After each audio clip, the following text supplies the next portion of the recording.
지난 6월 28일 애리조나 중부 지역에 대형 산불이 났습니다. 축구장 1100개 정도의 산림을 다 태웠습니다. 산불이 났을 때 이 산불을 진화하려고 출동한 프레스콧 최정예 소방대원 20명 중에 1명 빼고 19명이 모두 다 맹렬한 불길에 갇혀서 모두 사망했다는 참으로 안타까운 소식. 그 1명은 다른 지역에 진화하러 갔다가 그 화를 면한 겁니다. 그 순직한 19명의 소방대원들은 세찬 불길에 갇히게 되자 이제는 살 수가 없다는 생각에 마지막 방법으로 그들이 평소 교육받은 대로 불길을 100% 차단해 줄 수 있는 알루미늄 담요를 항상 그들은 배낭에 소지하고 다닙니다. 그 알루미늄 담요를 끄집어내 온몸에 두르고 알루미늄 텐트를 치고 그 속에 피하였지만 그 맹렬한 불길을 이길 수는 없었다는 겁니다. 여러분, 우리가 이 세상에 죄악과 심판의 불길이, 어둠의 불길이 맹렬하게 공격해 들어올 때 우리가 피할 수 있는 유일한 피난처는 바로 만세반석 예수님밖에 없는 줄 믿으시길 바랍니다. 지옥의 권세를 이길 수 있는, 죄악과 죽음의 심판의 권세를 이길 수 있는 것은 갈보리의 십자가밖에 없는 줄 믿으시길 바랍니다. 인생의 참된 지혜가 무엇이냐? 언젠가 우리에게 종말이 온다는 것을 대비하는 거예요. 이 종말은 두 가지입니다. 개인적인 종말과 역사적인 종말인데, 개인적인 종말은 내가 죽어서 하나님 앞에 가는 것이고, 역사적인 종말은 예수 그리스도의 재림입니다. 그런데 이 둘 다 하나님이 감추어뒀습니다. 언제나 그날을 준비하고 사는 자, 오늘 밤이라도 하나님이 날 부르시면, 오늘이라도 주님 오신다면 우리는 그 주님을 맞이하고 내가 주님 앞에 갈 죽음의 준비를 갖추고 살아가는, 구원의 확신을 갖고 살아가는 사람이 참된 지혜자인 줄로 믿으시길 바랍니다. 하나님은 우리가 주님의 재림의 날을 알지 못하게 하셨습니다. 그러나 성경과 역사를 통해 지혜의 눈을 갖고 깨어 기도하면 마태복음 24장에 예수님은 여러 징조를 통해서 그 주의 날을 예비하는 빛의 자녀가 되게 해주시겠다고 곳곳에서 말씀하고 있습니다. 요즘 금요일 저녁은 요한복음을 강의하고 또 새벽마다 요한계시록을 공부하면서 우리가 참 은혜를 많이 받고 있습니다.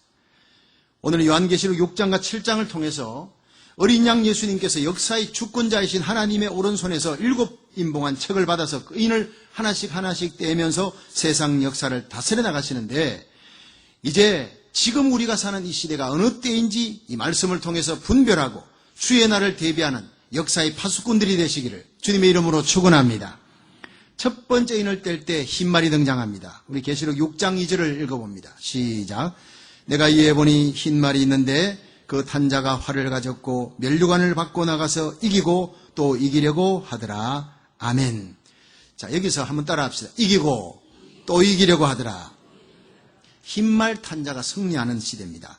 그 탄자가 활을 가졌고 면류관을 받았으면 승리의 상징 아닙니까?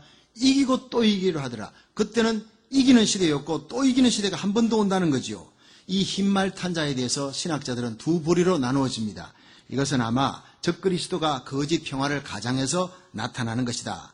또 어떤 신학자는 이건 복음운동이다. 저는 후자를 택합니다. 복음운동이라고 저는 믿고 있습니다. 왜냐하면 적그리스도는 요한계시록 13장에 나옵니다. 하늘에 하늘 공중권세를 가진 옛뱀, 마귀, 사탄, 용이 짐승에게, 적그리스도에게 권세를 주어서 일하게 합니다. 42달 1260일 일하게 하는 게 요한계시록 13장에 나오기 때문에 그것은 적그리스도라고 볼 수 없기 때문에 이 흰말은 복음운동으로 보고 있습니다. 흰색은 성결과 승리의 색입니다. 요한계시록 7장 9절에 보면 구원받은 수많은 성도들이 흰 옷을 입고 하나님의 보좌 앞에서 찬양하고 있는 모습이 나옵니다. 흰색은 하나님의 의의 색깔이요, 복음운동의 색깔이에요. 그 흰말 탄자가 면류관을 받고 나가서 이기고 또 이기려고 하더라. 이 복음운동이 성령의 능력을 힘입으면요, 파죽 주제처럼 힘을 얻어 선교하는 시대가 온다는데, 그것이 바로 사도행전 1장 8절에 나옵니다. 다 같이 시작. 오직 성령이 너희에게 임하시면 너희가 권능을 받고 예루살렘과 온 유대와 사마리아와 땅끝까지 이르러 내 증인이 되리라 하시니라. 여러분, 이 복음운동은, 선교운동은 반드시 성령의 큰 권능을 받을 때 일어날 줄 믿으시기 바랍니다. 교회 부흥도, 여러분, 하나님의 나라 확장도 선교운동도 성령의 능력 없이는 할 수가 없는 거예요. 1517년 종교개혁이 일어난 후에 1세기 동안 교회는 카톨릭과 교리적인 논쟁을 하느라 선교를 제대로 못하는 거예요. 그러다가 18세기 영국에서 일어난 요한 웨슬리의 부흥운동이 일어납니다. 그리고 19세기 미국에서 D.L. 무디, 찰스 피니, 그리고 조나단 에드워드 같은 이 기라성 같은 주의 종들이 일어나 부흥운동을 일으키는데, 그때 윌리엄 캐리를 비롯해서 허드슨 테일러, 리빙스톤, 마펫, 여러분이 잘 아는 언더우드 아펜젤라 선교사들이 쫙 그냥 세계 곳곳으로 퍼져나가 한 세기에 엄청난 부흥운동을 일으킵니다. 윌리엄 캐리가 대형 침례 선교회를 만든 그때가 1792년입니다. 그때를 기준으로 해서 200년간 복음을 받아들인 나라를 통계를 보니까 93개국 중에 1800년대에 복음을 받아들인 나라가 82개국이에요. almost. 근데 1900년 이후에 복음을 받아들인 나라는 고작 13개국 뿐입니다. 그러니까 1800년대에 흰말이 뛰었다고 볼 수 있습니다. 이 흰말이 뛰면서 복음 전쟁에서 놀라운 부흥을 이룬 선교의 황금시대가 된 줄로 믿으시길 바랍니다. 근데 면류관을 받고 나가서 이기고 또 이기려고 하더라. 이게 뭡니까? 이 영적인 부흥이 그때만 일어난 게 아니라 요한계시록 7장에 다시 한번 대부흥이 일어날 것을, 이기려고 하더라 대부흥이 일어날 것을 예고하고 있다는 거예요. 자, 두 번째 인을 떼니까 붉은 말이 등장합니다. 요한계시록 6장 4절 읽어봅니다. 시작. 이에 붉은 다른 말이 나오더라. 그 탄자가 허락을 받아 땅에서 화평을 제하여 버리며 서로 죽이게 하고 또 큰 칼을 받았더라. 아멘. 여러분, 붉은색은요 언제나 혁명, 전쟁 이럴 때 이제 쓰는 색입니다. 이런 공산주의가 등장합니다. 공산주의 사상전쟁으로 유혈상극을 벌이는 겁니다. 1917년 소련의 레닌이 마르크스주의 실현을 위해서 4만 명의 공산당을 뽑았어요. 굶어 죽을 가고 얼어 죽을 가고 맞아 죽을 가고 하는 그런 4만 명의 결사대원을 뽑아가지고 철저히 훈련시켰어요. 볼셰비키 혁명을 일으킵니다. 소련을 장악합니다. 또 1949년 중국의 모택동이 붉은 혁명을 일으키면서 소련과 중국이 전 세계 3분의 1을 공산주의로 그렇게 만들어버렸어요. 그리고 그 전후로 1914년 1차 대전과 1938년 2차 세계대전으로 7,528만 명이 죽었습니다. 그리고 수억의 부상자가 생깁니다. 유혈극이 일어났어요. 이런 엄청난 사상전을 이 예언서인 요한계시록이 그냥 스킵하고 넘어갈 리가 없는 거예요. 세 번째 인을 떼니까 검은 말이 등장합니다. 예레미야애가 4장 8절에 기근으로 사람 얼굴이 숯보다 검어졌다. 사람이 굶으면 얼굴이 시커멓게 된다는 거예요. 이 검다는 것은요 흉년입니다. 검은 말이 띈다는 것은 흉년과 기근과 대공황이 들이닥친다는 걸 예고합니다. 검은 말 탄자가 저울을 갖고 있는, 이게 식량을 저울을 달아가지고 판다는 거예요. 여러분, 밥을, 쌀을 저울 달아서 파는 시대가 오면 이런 경제전입니다. 요한계시록 6장 6절에 보면 한 데나리온의 밀 한 대요 한 데나리온의 보리석대로다. 밀 한 대 보리석대는 하루에 말의 사료값입니다. 열심히 뼈 빠지게 하루 종일 일해가지고 망아지 사료되기에 급급한 그런 인플레이션이 일어나요. 화폐 가치가 떨어지고 식량난에 부딪히게 되는데 곡물가가 상승하고 경제의 대공황 시대가 오는 거예요. 미국이 1776년 7월 4일 독립했을 때는 비록 13개 연방주로 시작했지만 청교도의 신앙으로 성경 위에 서서 그들은 주라 돌려줄 것이니 후일되어 누르고 흔들어 넘치도록 채워주리라. 그걸 믿고 베풀어주는 나라가 된 거예요. 세계에 베풀어준데 1945년에서 1962년까지 미국은 116개국의 원조였습니다. 그러니까 하나님께서 세계의 모든 물건들이 미국으로 몰려오게 했어요. 미국은 세계가 부러워하는 지상낙원이 됐습니다. 모두가 가고 싶어하는 나라가 됐습니다. 누가복음 6장 38절에 주라 그러면 너희에게 줄 것이니 곧 후히되어 누르고 흔들어 넘치도록 하여 너희에게 안겨주리라. 너희의 헤아리는 그 헤아림으로 너희도 헤아림을 도로 받으리라. 헤아리지 않고 계산하지 않고 청교도의 신앙정신으로 베풀어주는 미국이 될 때는 세계의 부국 강대국이 되고 세계 문제가 있으면 달려가는 경찰국가가 되고 세계 패권국이 되어서 미국을 도전해서 파워게임을 할 나라가 아무도 없었습니다. 그러나 이제 미국이 헤아리기 시작합니다. 보호무역합니다. 자국의 이익을 계산하고 헤아리자 청교도 신앙이 빠져나갑니다. 영적 도덕적으로 타락하고 미국은 힘을 잃기 시작했습니다. 170조 달러의 빚을 지고 있습니다. 이제 중국과 미국, 이 러시아는 미국을 더 이상 두려워하지 않습니다. 모슬렘권 미국을 두려워하지 않습니다. 그들은 살기 위해 잠시 미국과 손을 잡았습니다. 경제전보다 무서운 게 사상전쟁입니다. 이 경제전쟁으로 인해서 1993년 11월 1일 EU라는 유럽연합이 탄생합니다. 맨 처음에 1795년 임마누엘 칸트가 유럽 연방 법률을 제안했어요. 유럽이 뭉쳐야 위로는 소련이 내려오고 저쪽으로는 건국 200년 조금 넘은 이 미국이 달러로 세계를 장악한다. 우리 유럽이 사는 길은 뭉쳐야 된다. 이렇게 외친 거예요, 임마누엘 칸트가. 그게 힘입어 1946년 영국의 수상 처칠이 유럽 합중국의 창설을 제안했어요. 1950년 프랑스 대통령 드골이 똑같이 유럽 통합 운동을 외쳤습니다. 그리하여 1957년 드디어 EEC 유럽 경제 공동체가 창설됩니다. 이어서 1979년 유럽의회가 조직되고 1999년 1월 1일 여러분 아는 대로 유로화, 유럽의 단일 화폐가 만들어지는 거예요. 마침내 2009년 11월 20일 유럽연합인 EU의 초대 대통령 헬만 반 롬푸이가 탄생했습니다. 이건 결코 우연히 되는 일이 아닙니다. 사상전쟁보다 더 무서운 게 경제전이니까 이 경제전에 살아남기 위해서 유럽이 뭉친 것입니다. 같은 민주주의 국가라 할지라도 자국을 이 이익을 위해서는요 민주주의끼리도 싸우는 거예요. 한치 양보가 없어요. 과거 클린턴 대통령이 재임할 때 미국이 유럽 공동체인 EC에 철강 제품의 반덤핑 관세를 딱 부과하자 이에 EC가 바로 보복 조치한 민주주의끼리 경제전으로 싸우는 거예요. 부시 대통령 때는 EC와 대항해서 이 뭉쳐야 되겠다 해서 캐나다하고 이제 뭉칩니다. 그래서 이 캐나다하고 멕시코와 연대를 맺고 나프타라는 북미 자유무역지대 협정을 체결했습니다. 여러분 잘 아시죠? 이렇게 되니까 아시아는 가만히 있습니까? 아시아권이 또 7개국 정상이 싱가포르에서 뭉치자 하고 회담을 했습니다. 또 중동이 가만히 있습니까? 중동을 중심으로 이슬람권이 뭉칩니다. ICM이 창설됩니다. 이렇게 세계가 경제전쟁으로 들어가면서 검은 말이 뛰는 시대가 되었다는 것은 부인할 수 없는 사실. 그러나 성경은 감람유와 포도주는 해치 말라. 너무나 중요한 거예요. 한번 따라 합시다. 감람유와 포도주는 해치 말라. 여러분 성경의 감람유는 항상 믿음입니다. 슬기로운 탈처녀가 감람유 기름을 준비했다. 예수님 맞이하는 거예요. 여러분 믿음 충만하시길 바랍니다. 여러분 포도주는 뭐냐? 예수님께서 가나혼인 잔치에 물을 포도주로 만든 기쁨이 충만한 거예요. 성령 충만, 기쁨 충만이에요. 우리 성도들은 어떤 상황 속에서도 믿음 충만, 성령 충만한 삶을 살아가면 기근 시에도 하나님 보호해 주실 줄 믿으시기 바랍니다. 시편 34편 10절에 젊은 사자는 궁핍하여 줄일지라도 여호와를 찾는 자는 모든 좋은 것에 부족함이 없으리로다. 앞으로 어떤 시대가 다가와도 십자가 밑에 무릎 꿇고 하나님 성전 찾고 말씀 찾고 하나님 찾으면 기근 시에도 사는 역사가 일어날 줄 믿으시기 바랍니다. 네 번째인이 청황생말이 뜹니다. 탄자 이름이 사망이라. 계시록 6장 8절 읽어봅니다. 시작. 내가 봄에 청황생말이 나오는데 그 탄자 이름은 사망이니 엄부가 그 뒤를 따르더라.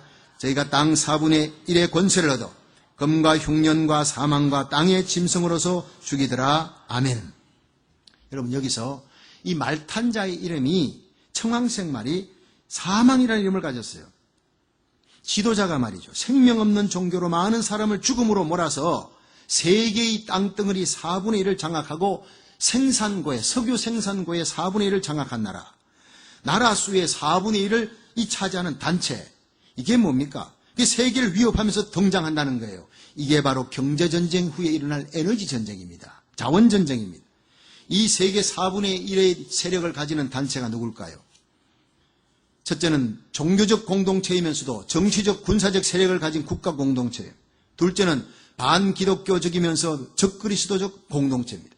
셋째는 많은 사람을 죽이는 짐승의 마음을 가진 잔인한 공동체입니다. 넷째는 흉년의 원인을 제공하는 지역의 공동체입니다. 이건 말할 것도 없이 이슬람입니다. 이슬람 세력이. 현재 세계 이슬람 기구인 OIC는 57개국이 거기에 가담되어 있습니다. 전 세계 국가 수의 4분의 1을 장악했습니다. 계시록 6장 8절에 청황생말을 탄 자가 사용하는 4가지 무기가 있습니다. 금과 흉년과 사망과 짐승이라 이렇게 표현되어 있습니다. 이 금이 뭡니까? 정치적 군사적 세력이라는 거죠. 이슬람은 블랙 골드인 석유를 갖고 있습니다. 1973년 유가 상승과 걸프 전쟁을 통해 이슬람은 엄청난 무기를 구입했습니다. 다니엘 예진 박사는 프라이즈라고 하는 책에서 1973년 에너지 위기를 석유 무기 오일 위펀 이렇게 표현했습니다. 오일 무기라는 거예요. 석유가. 파키스탄은 지금 핵을 보유한 가난한 나라인데도 핵을 보유했어요. 이란은 화학 무기를 보유했습니다. 지금 이란이 혈안이 되어 있는 것은 핵무기를 가지려고 몸부림치고 있습니다. 이란, 리비아, 알제리가 다 같이 핵을 가지려 합니다. 핵을 가져야 힘 있는 나라가 된다는 착각에 빠진 거지요. 이라크에 이어 지금 미국은 이란을 와치웰 하고 있는 거예요. 공격 하나만 지금 와치웰 하고 있는 거예요. 둘째, 흉년입니다. 과학자들은 석유를 통한 대기 오염, 석유 제품으로 인한 대기 오염 때문에 엘니뇨 현상이 일어났다고 과학자들은 보고 있어요. 이 엘니뇨 때문에 이상기후인 폭우, 갑자기 더위가 심해지고 한파가 들이닥치고 홍수가 나고 이 모든 게 흉년의 근원이 바로 석유 때문으로 보고 있어요. 세 번째, 사망입니다. 이 사망이 헬라어로 타바토스예요. 전염병이라는 거예요. 이게 세균 전쟁이라는 거예요. 여러분, 부시 대통령이 이라크 후세인과 전쟁 벌일 때 명분이 뭡니까? 화학 무기를 거기서 빼내기 위해서요. 세균탄 갖고 있다는 거예요. 핵전쟁보다 무서운 것이 세균전쟁, 바이오워입니다. 요즘 여러분 인기리에 상영되는 영화 월드 워 G라는 게 영화가 세균, 신종 세균이 전 세계 도시를 다 장악했어요. 완전 지구 전체가 초토화되는 마치 요한계시록을 보는 것 같은 그런 것을 이제 가상으로 만들어서 영화화한 것입니다.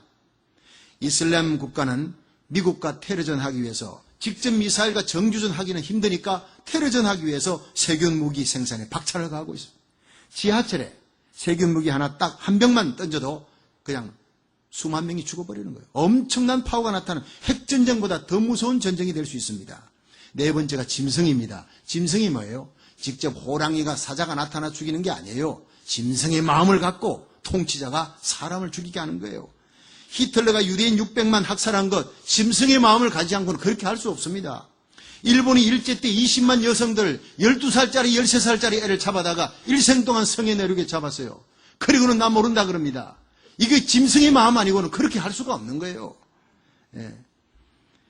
그리고 오키나와로 남양군도로 소년 의형군들을 끌고 와서 혹독한 노동을 시키고 다리 놓고 그리고는 돌 파고 난 다음에 굴에 집어넣어서 다 죽여버렸어요. 저는 그 현장을 보았습니다. 오키나와 집회 갔다가 거기 꼭 보고 가야 된다고 해서 갔어요. 그 굴 속에 엄마 보고 싶어요. 고향이 그리워요. 배가 고파요. 그 어린 아이들이 거기 끌려와서 혹사당하고 거기서 다 집단 학살당한 거예요. 짐승의 마음이 아니고는 절대 그럴 수 없다는 겁니다.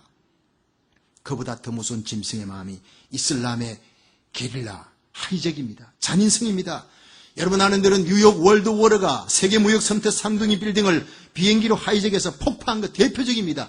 짐승의 마음이 아니고는 너 죽고 나 살자가 아니라 너 죽고 나 죽고입니다. 지금 세계 곳곳에 이슬람은 성전, 거룩한 전쟁, 지하드를 선포하면서 미 대사관을 골라가지고 소녀 자살 특공대를 훈련시킵니다. 온몸에 폭탄을 두르고 뛰어들어가 폭파시킵니다. 잔인한 테러를 계속하고 있습니다. 짐승의 마음이 아니고 이럴 수가 없다는 겁니다. 이들은 금과 흉년과 사망과 짐승으로 땅 4분의 1의 권세를 얻어 죽이게 하는 겁니다. 다섯 번째 인을 뗄 때 순교자의 영혼들이 제단 아래 호소합니다. 이는 네 마리 뛰는 동안 세계 도처에서 일어나는 박해와 환란 중에 순교한 성도들이 부르짖습니다. 하나님, 우리 피를 신원해 주세요. 그럼 훌러신학교 성교학교수인 랄프 윈드 박사가 그의 논문에서 1900년부터 1975년까지 75년 동안 순교자의 수가 2500만이에요. 그런데 놀랍게도 1세기부터 1900년까지 그 긴 세월 동안 순교자가 500만 밖에 되지 않습니다. 그런데 1900에서 1975년, 75년 동안 5배나 되는 2500만 명의 순교자가 채워졌습니다. 전쟁으로, 1, 2차 세계대전으로. 이 순교자의 수가 앞으로 더 채워진다고 성경은 얘기합니다. 계시록 6장 11절에 호소하는 순교한 영혼들에게 예수님께서 흰 두루마기를 주십니다. 가라사대 아직 잠시 동안 쉬되 너희 동무종들 그리고 형제들도 자기처럼 죽임을 받아 그 수가 차기까지 하라. 여러분, 성경은 장차 일어날 세계 3차 대전으로 순교자의 남은 수가 다 채워진다고 얘기하고 있습니다. 계시록 9장 15절에 보면 유브라데 강에 결박한 네 천사가 놓였으니 그들은 그 년 월 일시에 사람 3분의 1을 죽이기로 예비한 자들이더라. 마병대의 수는 2만만이니 내가 그들의 수를 들었노라. 여러분 1980년대에 이미 지구상에 마병대 군대 2억이 들어선 나라가 있습니다. 중국입니다. 요한계시록을 기록할 때는 상상할 수 없는 수가 지금은 중국이 2억의 민병대를 갖고 있다고 발표했습니다. 이 전쟁이 지상에서 인간들이 볼 때는 24억이 죽는 참혹한 전쟁이지만 하나님이 보실 때는 순교자의 수를 채우는 전쟁이라는 거예요. 누가복음 18장 8절에 인자가 이 땅에 올 때 믿음을 보겠느냐? 어떤 믿음입니까? 순교신앙으로 끝까지 주님을 바라보며 어떤 환경에서도 환경을 믿음으로 정복해 나가는 사람을 보겠느냐는 겁니다. 요한계시록을 보면 순교자의 영광이 최고의 영광으로 나타납니다. 사드락 메삭 아벳느고의 믿음이 뭡니까? 나를 불에 던져도 나는 절대로 하나님 외에 다른 신에게 절할 수 없습니다. 하나님이 건져주지 아니하실지라도 그리 아니하실지라도 나는 하나님을 배반할 수 없습니다. 이런 믿음의 사람을 말세에 보겠느냐는 겁니다. 여러분 모두 이 시대에 우리와 우리 자녀들이 다니엘처럼 사드락 메삭 아벳느고처럼 불문불에 던져져도 사자굴에 던져져도 하나님을 배반하지 않는 순교자적인 믿음을 가지기를 주의 이름으로 축원합니다. 하나님 복음 전하다 순교할 시대가 오면은 감사하며 찬양하며 순교의 영광에 참여할 수 있기를 주의 이름으로 축원합니다. 아무나 참여할 수 있는 것이 아닙니다. 그 당시 총칼 앞에 죽는 순교보다 더 귀한 것은 날마다 우리 삶 속에 내가 죽고 그리스도의 영광을 드러내며 하나님의 복음을 전하는 삶인 줄로 믿으시기를 바랍니다. 그렇습니다. 순교자는 예수님이 이 땅에 재림할 때 살아서 그리스도로 더불어 1000년 동안 왕노릇하며 영원한 천국에서 해와 같이 빛나는 영광을 누리게 되는 겁니다. 이 영광을 누릴 수 있기를 축원합니다. 6번째 인을 뗄 때 하나님의 역사 심판이 나옵니다. 계시록 6장 12절에서 14절 시작. 내가 보니 6째 인을 떼실 때 큰 지진이 나며 해가 종남같이 검어지고 온 달이 피같이 되며 하늘의 별들이 무화과 나무가 대풍에 흔들려 선과 실이 떨어지는 것 같이 땅에 떨어지며 하늘은 종이 축이 말리는 것 같이 떠나가고 각 산과 섬이 제자리에서 옮기우매. 아멘. 여러분 이것은 하나님의 역사 심판입니다. 네 마리 뛰는 동안 세계사에 나타난 하나님의 심판, 반기독교 국가에 대한 하나님의 심판에 대한 예언입니다. 실제로 일본 히로시마의 원자탄이 떨어질 때 이런 현상이 나타나다 기록됩니다. 지진이 일어나요. 핵폭풍으로 해가 검어지고 달이 핏빛이 되고 하늘이 말리는 현상이 나타났다. 너무나 정확한 성경의 예언이 이루어지잖아요. 예수 그리스도의 재림시까지 하나님은 계속 세상 역사를 다스리며 하나님을 대적하는 자, 하나님의 교회를 무너뜨리고 하나님을 대적하는 자를 심판하시는 하나님 믿으시길 바랍니다. 이게 7째 인을 뗄 때 요한계시록 8장에 나타납니다. 첫째 천사가 나팔을 불매 피 섞인 우박과 불이 나서 땅에 쏟아지며 땅 3분의 1이 타서 사위인데, 둘째 천사가 나팔을 부니 불 붙는 큰 산 같은 것이 바다에 던지우니 바다 3분의 1이 피가 되고 배 3분의 1이 깨어집니다. 전 세계 해군 함대와 상선과 무역선들의 3분의 1이 다 깨진다는 거예요. 바다는 핏빛이 되어버리는 거예요. 이 셋째 천사가 나팔을 부니까 횃불같이 타는 큰 별, 이게 뭐냐? 탄두에 세균탄을 장착한 미사일을 쏘아대는 겁니다.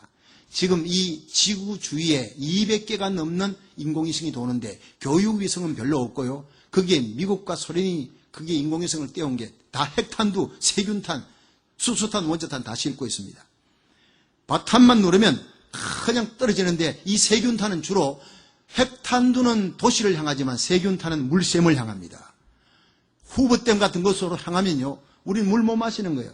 여기 보니까 떨어지니, 물샘에 떨어지니 그 별 이름이 쑥이라 이 물들에 쓰게 됨을 인하여 많은 사람이 죽더라 그랬어요. 세균탄으로 인해 세계 3분의 1이 초토화되는 일이 벌어진다는 겁니다. 결국 요한계시록 9장 15절에 이르러 사람 3분의 1, 72억의 3분의 1, 24억이 죽는 그런 전쟁이 일어나는 겁니다. 그러면 우리는 지금 어디에 있느냐? 바로 요한계시록 7장 선상에 우리가 써 있다는 것입니다. 계시록 7장 1절 한번 읽어봅니다. 시작. 이일 후에 내가 내 천사가 땅 내 모퉁이에 선 것을 보니 땅의 사방의 바람을 붙잡아 바람으로 하여금 땅이나 바다이나 각종 나무에 불지 못하게 하더라. 아멘. 여러분, 여기 땅 내, 지구의 땅 내 모퉁이에 선 내 천사는 바람을 붙잡을 만큼 힘이 센 천사입니다. 여기 바람은 예레미야 25장 32절에 보면 구약의 바람은 전쟁을 항상 얘기합니다. 7째 인을 뗄 때 나팔들이 울려 퍼지며 3차 세계대전이 일어나는데, 과학자들은 1970년도 초에 미국과 소련이 갖고 있는 핵무기만으로도 전 세계 인구 1인당 TNT 15톤이 쏟아진다. 한 사람 앞에 15톤의 TNT가 쏟아진다 그랬어요. 얼마나 무섭습니까? 지금 미국과 소련의 핵무기만으로도 지구가 7번 불바다가 된다. 런던 데이빗 전략협회에서 발표했습니다. 우리는 지금 화약창고 위에 살고 있습니다. 원자탄, 수소탄, 중성자탄 이런 무기가 쏟아지면요 24억은 순식간에 다 죽게 되는 겁니다. 그런데 내 천사가 지금 땅 내 모퉁이에 서서 그 전쟁의 바람을 잠시 스탑하고 있는 거예요. 붙들고 있는 거예요. 하나님이 못 불게 하고 있는 거예요. 이 땅 내 모퉁이에 내 천사는 지구의 4대 세력권을 얘기합니다. 계시록 6장을 한번 정리해 보세요. 첫째, 흰말이 뭐냐? 복음운동이라 했습니다. 1792년부터 영국과 미국을 중심으로 일어난 선교운동이 흰말이 띱니다. 그런데 복음이 들어가면, 기독교가 들어가면 반드시 그 나라는 기독교가 민주주의로 만들어버리는 거예요. 민주주의는 복음이 들어가면서 민주주의가 되는 겁니다. 믿으시면 아멘 하세요. 두 번째, 붉은 말은 사상전입니다. 1917년 레닌의 등장으로 뛰기 시작했는데 러시아, 중국을 중심으로 한 공산권 세력이 세계 3분의 1을 한 모퉁이를 장악했습니다. 셋째, 검은 말은 경제전입니다. 1950년부터 유럽 통합운동으로 뛰기 시작했는데 EU가 유럽이 한 세력을 또 형성했습니다. 자, 넷째, 청황색 말은 자원전인데 1973년 5.1 파동으로 걸프 전쟁으로 뛰기 시작했는데 모슬렘권이 세계의 4분의 1을 장악했습니다. 여러분, 정확하게 지금 세계는 4대 세력권이 형성되어 있습니다. 첫째, 미국을 중심으로 한 민주주의 국가들. 둘째, 러시아와 중국을 중심으로 한 동구공산권. 셋째는 유럽연합국가. 넷째는 모슬렘권의 57개 국가들입니다. 그런데 왜 천사가 이 4대 세력권을 전쟁을 못하도록 바람을 붙들도록 하나님이 홀드시켜 놓았을까? 바로 하나님의 종들의 이마에 인치기 위한 것입니다. 믿으시면 아멘 하십시오. 계시록 7장 그걸 얘기합니다. 요한계시록 7장 2절에 보면 또 봄에 다른 천사가 살아계신 하나님의 인을 가지고 해돋는 데로부터 올라와서 땅과 바다를 해롭게 할 권세를 얻은 네 천사를 향하여 큰 소리로 외쳐가로되 우리가 우리 하나님의 종들의 이마에 인치기까지 땅이나 바다나 나무나 해하지 말라. 해돋는 데서부터 한 천사가 나온대요. 그래서 한국의 어떤 목사님은 이 해돋는 것이 바로 한국이다. 여러분, 아닙니다. 여러분, 하나님은요, 해요방패입니다. 그건 하나님 편이지 한국 쪽이 아니라는 거예요. 시편 84편 11절에 하나님은 해요방패라 했습니다. 할렐루야. 해돋는 것은 하나님 편입니다. 하나님께서 위대한 하나님의 종들을 수죽순처럼 엄청난 숫자를 일으켜서 복음 전하게 하는데 쓴다는 거예요. 이 입맞은 자들이 하나님께로부터 성령인을 받은 자들이 얼마나 뜨겁게 복음 전했으면 요한계시록 7장 9절 10절에 보니까 이 일 후에 내가 보니 각 나라와 족속과 백성과 방언에서 아무라도 능히 셀 수 없는 큰 무리가 흰 옷을 입고 손에 종려가지 들고 보좌 앞과 어린 양 앞에 서서 큰 소리로 외쳐 구원하심이 하나님과 어린 양에게 있도다. 이 찬양 부르는 자들이 누구냐 물었더니 장로가 얘기합니다. 이는 큰 환란에서 나오는 자들인데 어린 양의 피에 그 옷을 씻어 희게 한 자들이니라. 앞으로 큰 환란이 닥쳐오지만 그 환란 가운데 하나님이 택함 받은 수많은 백성들을 구원하는 대부흥의 역사도 동시에 일어나는 줄로 믿으시길 바랍니다. 이 큰 영적인 부흥이 마태복음 24장 14절에 예수님께서 마지막 예수님 재림할 때 어떤 징조가 있습니까? 제자들이 물었더니 예수님께서 예언하셨어요. 이단의 미혹을 받지 말라. 처처에 적그리스도 거짓 선지자들이 나올 것이다. 전쟁의 소문이 있다. 국지전 소문. 그런데 아직 이 모든 것이 재난의 시작이라. 기근과 지진 천재지변이 일어난다. 그것도 아직 끝이 아니다. 네 번째는 불법이 성행하리라. 저는 이게 뭔가? 불법이 온 세상을 덮는데요. 여러분, 불법 중에 불법이 동성애를 합법화시키는 겁니다. 성령님이 이걸 깨닫게 해주시는데 얼마나 마음이 무너지는지요. 여러분, 하나님의 말씀이 레위기 18장, 열왕기상 14장, 로마서 1장이 죄악으로 금하고 있는 이 법을 여러분 버젓이 성경 위에 손을 얹고 대통령 되는 이 미국 땅에서 여러분 도마법이 무너지고 이제 국법이 되어버렸어요. 기가 막힌 시대에 살아가고 있습니다. 불법이 성행하며 아무도 부인할 수 없는 시대에 우리는 살아가고 있습니다. 미국이 무너지면 세계는 그냥 무너지는 겁니다. 유럽이 무너져 어느 나라 그래도 미국이 아버지 국가가 붙들고 있는 이상 문제없다는데 미국이 이제 무너지는 소리가 들리잖아요. 여러분, 예수님 말씀하셨습니다. 그러나 이런 일을 보거든 너희는 머리를 들어라. 이 천국 복음이 모든 민족에게 전거되기 위하여 온 세상에 전파되리니 그제야 끝이 오리라. 이 모든 천재지변, 기근, 지진, 적그리스도, 환란, 불법의 성행에도 아직 끝이 아니라는 거예요. 온 세상에 복음이 전파되는 대부흥 선교 역사가 일어날 때 그때 끝이 올 줄로 믿습니다. 예수님의 예언입니다. 전 세계는 5,600개의 방언이 있다고 합니다. 전문가들의 얘기가 그중에 1,500개만 그 언어가 성경으로 번역됐어요. 4,100개의 방언이 아직 번역되지 않아서 위클리프 선교가 열심히 번역하고 있습니다. 그들은 16,750개의 소문화권 속에 살고 있는데 25억이 넘는 인구들이 아직도 예수님 예자도 못 듣고 있는 거예요. 어떻게 예수님 오실 수 있겠습니까? 그들에게 당장 한 명씩 선교사를 파송해도 40만 명 이상의 선교사가 지금 나가야 합니다. 그런데 문제는 그동안 선교의 주역을 맡은 미국과 서구 교회가 서서히 문을 닫고 무너져 갑니다. 두 번째는 제3세계가 서구 선교사를 배척하는 거예요. 1978년도에 일어난 벌써 오래전 일이 하잖아요. 태국에서 미국 선교사가 설교하는데 갑자기 뒷문이 열리더니 한 청년이 들어와서 총으로 설교하는 선교사를 그 자리에 쏴 죽였습니다. 왜 죽였느냐? 백인이기 때문에 죽였다는 거예요. 이건 순교도 아닙니다. 백인이기 때문에 죽였다. 백인에 대한 감정이 제3세계에는 아주 팽배해가지고 있습니다. 자일에서 선교사 가족 6명이 학살됐습니다. 백인이라는 이유 때문에 죽었다는 거예요. 그러니까 제임스 스케르는 미셔너리 고 홈이라는 책을 써서 선교사여, 유럽의 선교사, 미국의 선교사여, 너희들은 이제 고 홈, 너희 고향으로 돌아가라. 이렇게 외쳤습니다. 그래서 이 사태의 심각성을 알고 풀러 신학교의 랄프 윈터 박사, 맥가라반 박사 이런 분들이 머리를 싸매고 이제는 유색 인종이 전도해야 된다. 백인들의 시대는 끝났다. 근데 유색 인종으로 이 세계의 마지막 선교의 주역이 될 나라를 선정하는데 5가지 기준을 세웠습니다. 첫째가 영적인 부흥이 일어나야 돼요. 둘째가 교회가 급성장하는 나라. 셋째가 선교의 열정이 있는 사람, 선교사들이 많이 나와야지요. 넷째가 교육 수준이 중진국 이상이 되고, 다섯째가 경제성장이 중진국 이상 되는 나라. 이 5가지 조건을 만족하는 나라를 택하자.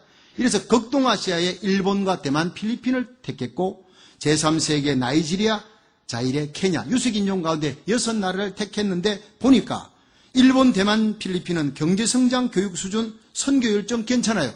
그런데 영적 부흥과 교회 성장은 제로입니다. 60점밖에 못 받았어요. 제3세계 나이지리아, 제 친구가 곽근용 목사님이 가 있는 자일에 엄청난 부흥이 예배 시간에 병든 자들이 일어나고 막 은사가 주어지고, 이런 케냐에 임종표 선교사님이 엄청난 그 부흥이 일어난다는 거예요. 그런데 영적 부흥, 교회 성장, 선교 열정 오케이. 그런데 경제 성장 아주 하위입니다. 교육 수준 아주 하위입니다. 그러니까 여기도 60점밖에 못 얻어요. 그래서 와치한 나라가 바로 이 5대 조건을 만족하는 주인공이 바로 대한민국이라는 것을 발견한 것입니다. 첫째, 1907년 평양 장대현교회 부흥 이후로 새벽기도에 불이 일어나요. 철학기도 불이 일어나요. 기도가 뜨거운 나라에 영적 부흥이 일어나요. 여러분, 한국 사람이 3명만 모이면 미국에서는 교회 세웁니다. 여러분, 미국 4,200개에 세워진 한인교회가 새벽을 깨우는 것입니다. 할렐루야. 어디 미국 교회가, 여러분 일본 교회, 중국 교회, 라티노 교회가 새벽기도 합니까? 한인교회가 새벽을 깨우는 영적인 부흥을 일으키는 이 미국을 회복시키는 사명을 가진 민족인 줄 믿으시기 바랍니다. 둘째는 교회가 급성장합니다. 기독교 100년에 1,000만 명이 육박했어요. 세계 10대 교회가 한국에, 그 조그마한 남한 땅덩어리에 세계 10대 교회가 있는 거예요. 셋째는 선교 열정입니다. 신학교가 차고 넘칩니다. 선교 지망생이 줄을 지어 있습니다. 세계 선교 2위 국가인데 인구 숫자 비율로 보면 세계 선교 1위 국가라고 그렇게 신문에 나와 있습니다. 네 번째, 교육 수준, 선진국 수준이, 여러분 미국에 와서 이 학군 좋은 데 가면 다 한국 사람들 들어가 있어요. 치맛바람 대단합니다. 한국에서만 그런 게 아니라 여기서 어쨌든 애들 다 공부시키고 난 다음에 내가 좀 낮은 데로 가더라도 애들 공부하는 동안 이 학군 좋은 데를 가서 어쨌든 애들 공부 잘 시키고 아이비리그 대학 들어가야 돼. 한국 사람으로 이런 꿈이 없는 사람은 한인이 아닙니다. 그 사람은. 그건 별종입니다. 얼마나 교육 수준이 뜨거운지 모릅니다. 경제성장, 선진국에 돌입했습니다. 세계 경제 10위 국가에 들어가게 됐습니다. 하나님을 멀리한 일본에게, 사신 우상 섬기는 일본에게 왜 하나님께서 경제의 기적을 일으키셨을까? 어떤 학자가 얘기했습니다. 바로 한국 곁에서 한국이 이것을 배우도록 하기 위한 것이다 하는 거예요. 이제 한국의 메모리 칩과 반도체, 전자제품이 일본을 능가합니다. 삼성전자가 세계 수요의 36%를 차지했고 LG 액정 화면이 이 세계 6위권 속에 들어갔습니다. 시카고 교외에, 시카고 근처에 국립과학연구소가 4개가 있는데 그 연구기관 중에 세계 연구소 책임자가 한국인이라는 사실이에요. 할렐루야. UN 사무총장이 반기문이 한국 사람이, 세계 금융총재 김용시가 한국 사람인 것입니다. 주님은 한국을 정치, 경제, 스포츠 세계에 우뚝 세워주신 줄 믿으시기 바랍니다. 여러분, 한국이 보릿고개에 넘긴 지가 엊그제 같은데 세계 경제 10위 국가예요. 이렇게 세계에서 하나님이 높여주셨어요. 왜냐? 선교의 마지막 주자의 나라이기 때문인 줄 믿으시기 바랍니다. 그렇습니다. 우리 한국이 잘난 것이 아니라 하나님이 서시려고 간. 여러분, 한국은 하나님께서 마지막에 쓰실 사명지인 줄로 믿으시기 바랍니다. 하나님은 세계주의지 결코 민족주의가 아닙니다. 그러나 분명 선교 사역에 있어서 하나님은 한 시대에 한 나라를 썼다는 거예요. 영국을 쓰고 그동안 미국을 들어서신 하나님이 이제 마지막 세기 선교주역으로 한국을 들어서시는 줄로 믿으시기 바랍니다. 한국 민족에게 요셉의 축복권을 주셨다는 겁니다. 요셉이 온 천하가 흉년이 들었을 때, 대환란 들었을 때 그 7년 흉년에서 자기 가족을 살리고 자기가 총리되어 있는 애굽 땅을 살리는 거예요. 하나님이 애굽의 총리가 되어 믿음과 지혜로 흉년을 이기고 주의 나라를 살리는 역할을 하는 복의 근원이 되었듯이 한인교회를 들어 저와 여러분을 통해 이 세기 말에 거대한 영적인 부흥을 일으키는 불씨가 되게 하실 줄로 믿으시기를 바랍니다. 우리 자녀들이 그 사명을 받았다는 것을 알고 우리 자녀들을 하나님께 바칠 수 있기를 축원합니다. 우리에게는 사명이 있습니다. 우리에게 사명이 있는 민족, 사명이 있는 교회, 환난과 기근 시에도 요셉 같은 형통의 복을 사명을 깨닫고 감당하는 자에게 누리게 하실 줄로 믿으시기를 바랍니다. 이 한국교회의 선교 사명을 이루는데 미국은 반드시 필요한 것입니다. 미국은 아버지 나라라 그랬습니다. 우리 아들 칸츄리를 위해 기도하지만 우리는 이 땅에 와서 어쩌면 이 땅에서 죽을지 모릅니다. 이 미국이 한국의 스폰서가 됩니다. 물질로 돕고 미국이 직접 나서지는 못하지만 이제는 보병부대인 한국이 나갈 때 포병으로 군수부대로 쓰는 게 바로 미국이기 때문에 이 무너져가는 미국을 회복시키기 위해 한국에서 하나님께서 한인들 중에 추리고 뽑아 최정예 부대로 저와 여러분을 우리 자녀들의 손을 잡고 태평양 건너 이곳에 오게 하신 줄로 믿으시기 바랍니다. 여러분 한인들이 하는 사업, 하나님 앞에 이 사명 깨닫고 할 때 그 기업이 세상인 기근이 와도 그 기업은 잘 되게 하실 줄 믿으시기 바랍니다. 사명 깨닫는 자는 죽을 병이 걸려도 낫게 되는 거예요. 사명을 위해서 하나님은 우리에게 우리의 자녀들 위해 기도할 때 우리의 자녀들이 이 땅에 주역이 되는 겁니다. 이 땅의 주류사회에 올라가서 정치권, 경제권 그리고 법조계를 잡고 어디를 가든지 영향력 있는 하나님의 사람으로 미국의 청교도 신앙을 회복하는데 우리 자녀들이 쓰임받게 될 줄로 믿으시길 바랍니다. 너희는 먼저 그 나라와 그 의를 구하라. 그러면 이 모든 것을 너희에게 더하시리라. 우리가 하나님 주신 사명을 깨닫고 일어나는 시간 되기를 주의 이름으로 축원합니다. 이 천국 복음이 모든 민족에게 전거되리니 온 세상에 전파되리니 그제야 끝이 오리라. 여러분 아직도 큰 배는 오지 않았다는 거예요. 아직도 예언된 대부흥은 오지 않았습니다.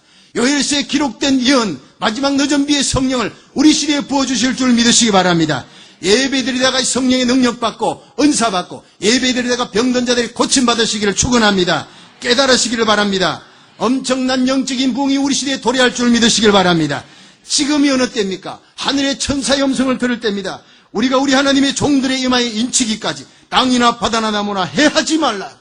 이는 인받은 자는 어떤 사람입니까? 에베소 1장 13절 그 안에서 너희도 진리의 말씀 곧 너희의 구원의 복음을 듣고 믿어 약속의 성령으로 인치심을 받았느니라. 믿음 충만인 바로 인치심을 받을 때 일어납니다. 에스겔 9장 4절에 예루살렘 성읍 중에 순행하여 그 가운데 행하는 모든 가정한 일로 인하여 단식하며 우는 자의 이마에 인을 치라. 이게 뭡니까? 엄난하고 배역한 이 시대를 바라보면서 가슴에 의분을 안고 가슴을 칩니다. 한 영혼이 예수 믿지 않고 지옥에 가는 그 영혼을 바라보며 불쌍히 여기는 뜨거운 열정을 안고 중보기도 하며 구령의 열정을 안고 눈물 흘리는 성도가 되시기를 축원합니다. 그런 사람이 성령의 인을 받은 사람이 지금 우리에게 주님의 간절한 부르심이 있습니다. 이 예배 시간에 성령의 능력을 입고 이 시대를 향해 파수꾼의 사명을 감당하는 그리스도의 거룩한 신부, 이 세상 환경 죄악을 이겨나가는 그리스도의 강한 신부가 되어 주님과 동행하다가 우리 주님 만날 수 있기를 주의 이름으로 축원합니다.